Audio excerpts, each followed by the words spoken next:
The word why. What a curious word. The kind of word that can make us cringe, feel defensive, or even distant. But you know, sometimes why is the key. A key that can unlock so much to our lives. Join me as we explore the why with fascinating contributors to the world. Those that entertain us, inform us, teach us about life, and if we're lucky, inspire the next in all of us. I'm your host, Dr. Rod Berger, and welcome to Headroom, a production of Rainlight and co-produced by Old Soul. Let's go. Welcome to a special edition of Headroom. A recent reader of a column of mine in Forbes sent me a note and asked, would it be possible to listen to the article? What a fantastic idea, the power of audio. So I thought, why not take this opportunity to read an article that has had continued impact on me, the industry, and the people involved. And I share it with great deference to the relationship that I have built with the subjects of this article and for what they're doing on planet Earth to advance education, to support cultures around the world, and to inspire innovators to want to partake. So here's a reading of a story that I wrote in 2021 called From India with Love, Unconventional Approach Spells Success for Byju's U.S. Market Strategy. To be a prisoner of the moment would lead to a headline awash in Byju's valuation of $16.5 billion, with detailed accounts of recent acquisitions of Epic, Great Learning, Topper, Akash Educational Services, White Hat Jr., and Osmo, among others. Insert update. As of a couple of months ago, Byju's is now reportedly worth a valuation of $22 billion to give you scale and scope of what they're doing across the world. Now back to the article. It would be fair game to list out the accomplishments from the Indian juggernaut as a bulleted laundry list of achievements never before seen throughout the global edtech market that has led to it being the world's most valuable education company. To break free of the moment provides an opportunity to get to know the people and personalities behind the company that is establishing itself in America in a very pronounced manner. It was just a decade ago that Byju and Divya, founders of Byju's, founded the Bangalore-based multinational that is now backed by investors such as Chan Zuckerberg Initiative, Sequoia Capital India, Bond, Silver Lake, and many more. Recently, ASU GSV honored Divya and her efforts, naming her one of the 2021 Power of Women, POW winners. Through it all, the 34-year-old executive wants us to know, quote, how do you create continuous learners, active learners, those who learn because they want to learn, and those who learn because of curiosity? After years of success in India, the founders are proud of their recent developments and the progress they have made in the US. Unlike some companies that might impose their agenda on newer ventures, Divya and Byju are making use of US market experts to share their vision of activating the individual learner. One such project is Future School, designed in conjunction with NASA astronaut Scott Kelly to instill excitement about space-related math classes and coding courses that utilize creative thinking and problem-solving skills. Remarkably, the real story lies in the makeup of these individuals. Their combined curiosity to provide greater educational opportunities for a wide population, some of which were missing out on traditional education, led them to look for unconventional methods. Reacting to the success of a live class lecture of 25,000 eager learners in India, Byju's student-centric, principles-based online learning model emerged. The live lecturing soon morphed into school-wide programs, with the platform offering users additional learning resources, both synchronously and asynchronously. India plays a central theme in Byju's development and story. The company's efforts are indicative of a growing national awareness that understands the true significance of education. When looking at the recent results from the 2021 Scripps Spelling Bee, it is hard to not to notice, that 9 out of 11 finalists are Indian Americans. It's a small but powerful kernel of proof of what happens when a culture embraces education from an early age. Byju and Divya are taking it a step further by tapping into the underutilized potential within India and around the world. Byju's platforms are designed to allow students of all ages and backgrounds to take advantage of opportunities that ultimately lead to greater success. A parallel component to the overall offering centers on building next-generation teachers while also providing opportunities for women. Byju and Divya their emphasis on developing the whole human is at the foundation of their business growth plan. Their global expansion is providing an ever-expanding combination of platforms with far-reaching access that is positioned to produce long-term change for years to come. As a reporter, I gained an inside perspective on the company's spirit and the passion that led the founders to realize dreams that were inconceivable to most edtech prognosticators and analysts. The following is a portion of an extensive conversation I had with Byju and Divya, the world's largest edtech company founders. The decision was made by this reporter to allow for a more substantive piece, inviting the reader and now listener to acquaint themselves more fully with our new U.S. neighbor from the East. I dive deeper into the motivation of Byju and Divya to offer a glimpse into their personalities, pursuits, and what lies ahead. There were no subjects off limits, and the conversation spanned multiple areas of focus. Entering the U.S. market. There are approximately 17,000 education companies and counting across the world, and it feels like there is a great deal of interest outside of the U.S. to come here. Was it a natural progression for you? Why the U.S. and why now? From Byju. It was a natural progression, Rod. We've been looking at the U.S. market for a long time. During the pandemic, we realized that there is an opportunity to add one more layer to our asynchronous offering by opening up to a large, underemployed, unemployed, high-quality graduate pool. The world has realized over the last 12 months that the golden age of teachers is going to come back. Today, anybody can go online and start teaching anything they like. It took a pandemic to change the mindset. Whether it's students learning online, teachers using digital tools, more than ever before, or schools and institutions going online, we saw an opportunity in terms of tapping into this large potential workforce. How is effort reflected in your home country of India, Byju? Well, Rod, in India, there are 100 million free users and 11,000 plus women teaching from the convenience of home. The building of products developed for kids over the last 6 years has helped millions of Indian students by supporting at-home and school complementary learning. It provides confidence to launch in other markets and adding expertise around content pedagogy. Math and coding are universal subjects, but you need to do the curriculum adaptation with localization in mind. The fundamentals are the same all over the world. It led to launching Byju's Future School in the US and a few other English-speaking markets. We're using a measured approach. It's not that we are launching in the US, we are scaling operations in North America. There is a difference. From Divya.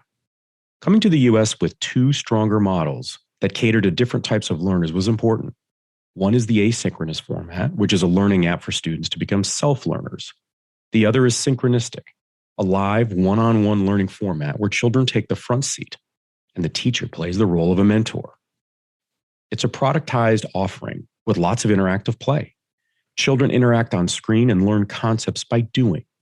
The aim is to change the way students think and learn, making them better learners who fall in love with the process. Now the conversation turns to developing a product with vision. Byju and Divya, is it your shared approach by design or accident?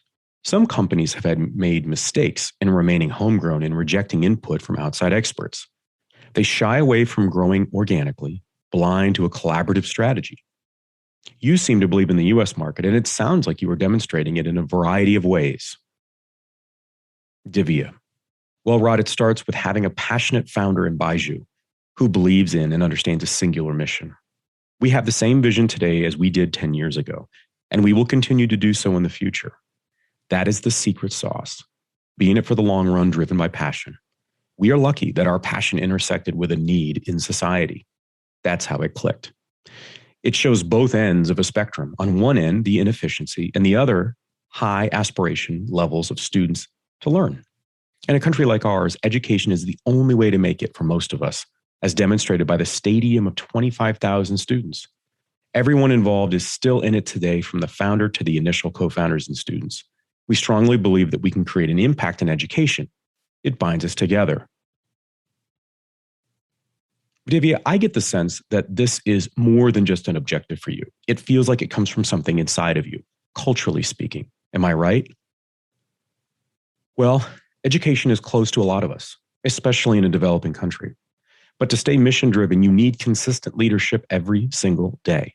There is no room for complacency. It's important to have your own playbook for success. When we launched the app in 2015, Byju's spoke about something very different, a love for learning, a student-centric approach that focuses not on arbitrary rankings, but on the importance of loving to learn. When students like what they do it for a longer time, which results in increased learning outcomes. This is how the product is packaged. The difference here is that the product is not one teacher on the screen. We have a 3,000-member research and development team filled with teachers who work day in and day out to make every concept simple, fun, and engaging for students so they can enjoy while they learn. The platform is extremely personalized, adapted to the style, size, and pace of every student. They can learn whenever and however they want. They determine the speed and amount of learning materials. I think that's where it lies. Can you create a dream, one-on-one learning solution that is for every kind of learner? It is possible if you use the right mix of content, media, and technology. We built all three in-house. Okay, so you are not flipping the classroom, Byju, but rather the whole model. Please describe your approach and an overall outlook to that. Well, Rod, all students learn in different ways. The solution is finding the right intervention. Teachers will play a big role in motivating, guiding, and supporting students. We are trying to flip the role to move away from the one-way transmission of knowledge. We've created a platform that personalizes what the teachers have to do in the classroom when students are learning with activities on screen and off screen. Everyone knows education is important, but it's learning how to learn that's important. It's not just trying to force math, science, and coding. The aim is to create active learners with a particular conviction and emphasis on self-learning. It is the key to the future, particularly when the jobs of tomorrow are not even defined.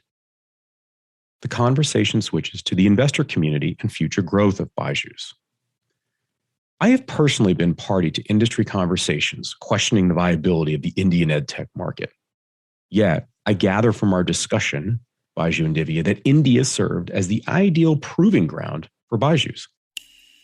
Headroom is produced by Old Soul, a one-stop marketing agency that understands the power of brand and nuance. Reach out to my guy Matt at Old Soul and supercharge your brand and content strategy. That's Old Soul. Shoot Matt a note at aoldsoul.com. That's AOLDSOUL.com. And now, back to our guest. Well, starting in India was an advantage because there is a large primary market or segment in a very large model that allows us to continue to invest in research and development on both the platform side and content side, says Byju. He continues, India, China, and the US are three of the biggest education technology markets, and having a strong presence gives us an advantage in investing for the future with a long-term approach. The challenge and opportunity as an Indian company is to convince exceptional Silicon Valley entrepreneurs, those who have been in the sector for many years, that recognize collaboration will yield bigger, better results. Initially, we had to convince them of three things: India, education, and Byju's. Then, once we consistently showed valuation increase and, more importantly, value creation, it became easier than ever before. In many ways, we play a good supporting role without changing our culture. I would say that we learn from them and they learn from us. It's about sharing best practices. My follow-up and the plan for expansion in the US is? Well, in the US, the plan is to invest $1 billion both organically and inorganically. The idea is to bring the best product with complementary freight fit, to have more products for more students relevant to different age groups and different grades. So I followed up with Byju. How has your relationship as a couple and as business owners impacted your approach to partnerships within the investment community? Byju. There's always been very strong inbound interest from investors, but our investors are more like partners to us. They've supported us along the way. It's similar to the way we do our integrations: minimal intervention and maximum support and borrowing of best practices. They support us and give us strategic advice wherever needed. One might think that's a huge challenge, having 30 plus investors that are considered marquee prominent investors, But we have a strong, diverse set of partners in terms of geography, sectoral expertise, and stage of investing.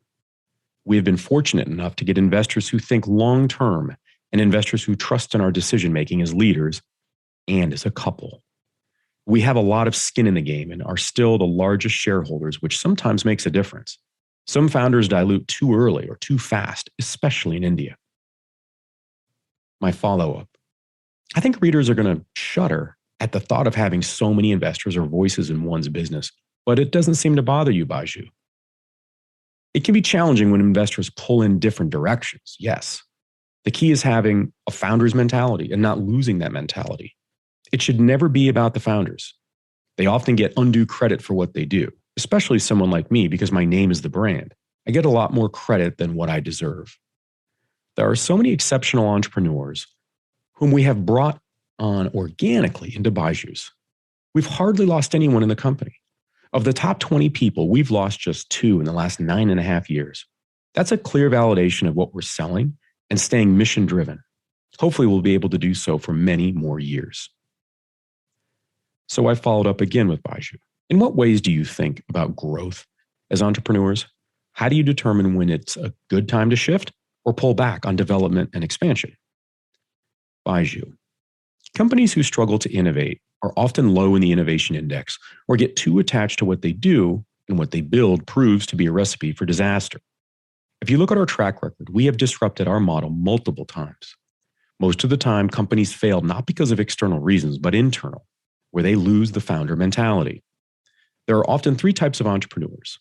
The quote-unquote serial entrepreneur who does it scientifically, receiving unfair access to capital after a big splash and exciting and exiting. Then there is the accidental entrepreneur who happens to fall into something big. The third entrepreneur type is the visionary entrepreneur who innovates, disrupting their own model multiple times. A visionary is most successful by keeping the founder's mentality even after the founder is exited. I consider myself a passionate entrepreneur working toward the visionary model. I remain humble in the process as I think long-term in approach. The passage of time will reveal the success of my approach. Byju, do you ever feel that blind spots will overpower your passion as a leader? Today, Rod, there is so much data for one to pore over in search of overall effectiveness. If there's a better model or if someone else is doing it better and then it's time to change direction. At scale, when you lose that willingness to audit yourself, you're not agile and it can unravel quickly. It's important to be willing to accept when there is someone else doing it better. Many companies make the mistake of thinking that everything can be done on their own. Divya responds, as a company, we've always been cognizant of breaking down goals weekly and even daily so that we execute quickly. As you become a bigger and bigger organization, the growth phase can lose that quick execution approach of a startup. If you can continuously innovate, you are very fast to execute. When all the schools shut down over the last 18 months, within a week, we gave the app away completely free. We opened it up. We launched free live classes for students realizing they were missing out on school learning. We had 3 big product launches in the last 6 months. We were very quick to do it, and I think that is important for any organization as they grow at scale. To be able to be very timely is to be relevant. Even though COVID-19 has been so unfortunate for so many communities across the globe, we were in a segment of relevance. We were able to create an impact because we could move fast. We reached so many people and addressed the needs of those missing out. We turned the conversation to a culture of education in India and personal motivation. I get a sense, Divya, a great sense of humility from both of you. Have you thought about what it takes to continue your epic growth while maintaining the crux of who you are as individuals and partners? I think we're very simple people, Rod. We put values and people above everything. That's something we have learned from our parents and something we would love for our children to learn from and grow. Both of us are extra aware of the way our parents instilled the value of people, money, and life. It matters because it made us who we are today. We have a large team and we put value in people. For us, the team matters more than anything. We know that we are here today because of the fabulous team that has helped put this together, and we wouldn't be here without them. That holds true for both family and work. I think it keeps us rooted and grounded. The things that made us happy 10 years back are the same things that make us happy today. Byju, you've held on to your sense of self as individuals, as a couple, and as a business leader. Is that something that you've discussed with each other over the years? When you're around the same set of people who were important to you 10 or 20 years back, nothing changes. Nobody is giving you any special treatment just because you are a so-called paper billionaire.